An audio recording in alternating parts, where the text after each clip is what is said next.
One great Greek philosopher told us that a life that is not examined is not worth living. An unexamined life is not worth living. The rich young man in the gospel examined his life a lot. He examined his life a lot, and at every examination, he was always convinced that his life was speaking so well about him. If he would be asked, if your life speaks, what does it say about you? And he was very sure that he has been obeying the commandments since his youth, that he has been obedient since his youth, and he is aware of it. He knew that he was obedient. He knew what not to do. He knew what to do. And he was avoiding the things that should be avoided, and he was doing the things that he should be doing. What does your life say? And his life said he was doing very well. But salvation is more than what your life says. Salvation is to ask, what does God say? Ito po ang palaging payo sa akin ng aking tatay. Kahit anong mangyari, palagi niyang sinasabi, may dahilan ang Diyos. May dahilan ang Diyos. Kung mayaman ka, may dahilan ng Diyos. Kung nahihirapan o may sakit, may dahilan ng Diyos. At ang importante, alamin mo ang dahilan ng Diyos. Mayroon tayong dahilan, pero mayroong mas mahalaga kaysa sa ating dahilan. Ano yon? Kung ano ang dahilan ng Diyos. The man was rich, but he could not ask the question, Panginoon, bakit po ako mayaman?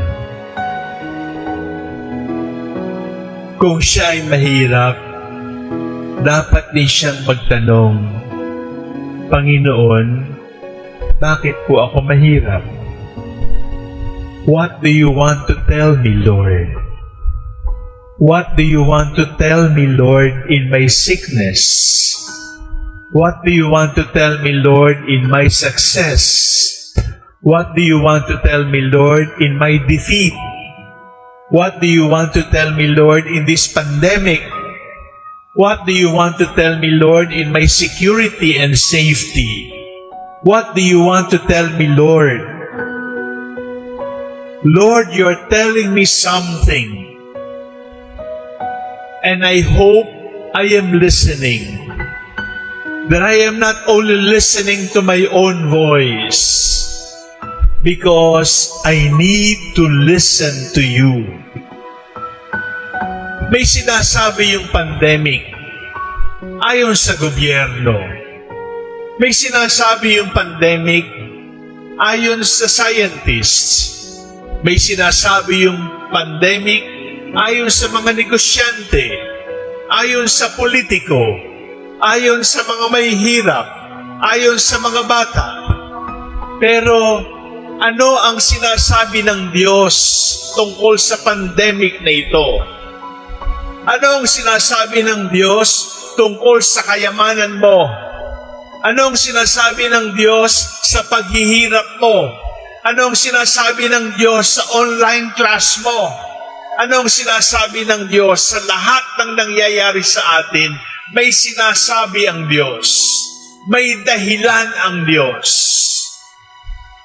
At hindi tayo makakarating sa kahulugan ng buhay if we forget to ask, Lord, what do you want to say to us?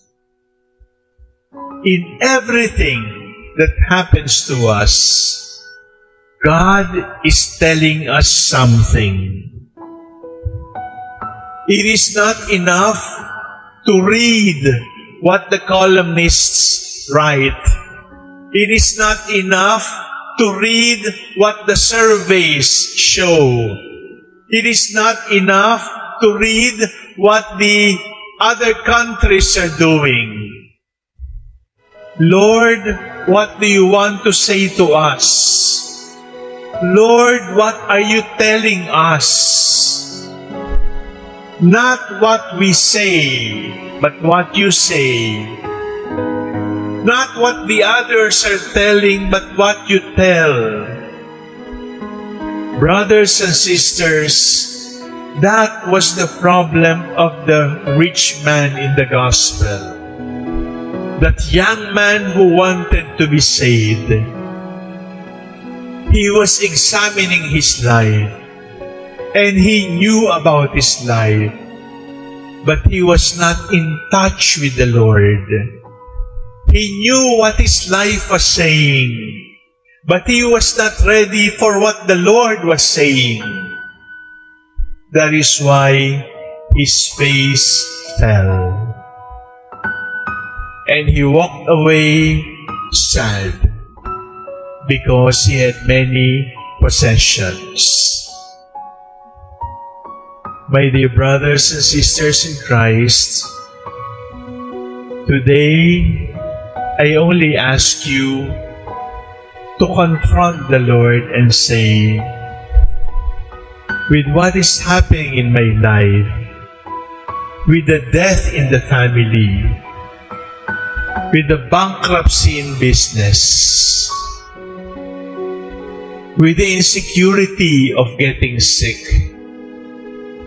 with the cremation that we hear, Lord, what are you saying? What are you saying to us? The world is so noisy. Lord, I cannot hear your whisper. I am too busy. I have no time to listen to your whisper, Lord. Lord, what are you saying to me?